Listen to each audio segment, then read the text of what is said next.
Something I began noticing was that teachers were often asking a really important question.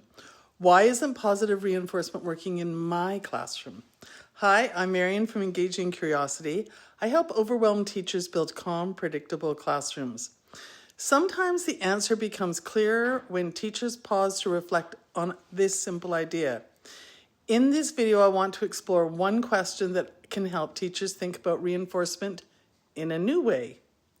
What behaviors receive the most attention in your classroom each day?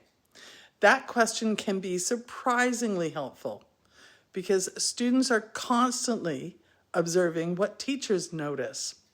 If most teacher attention goes towards correcting behavior, students may still understand expectations, but they see fewer examples of the behaviors that support learning.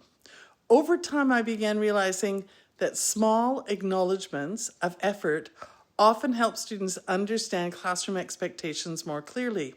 For example, noticing a student who starts work right away often reminds other students what they should be doing.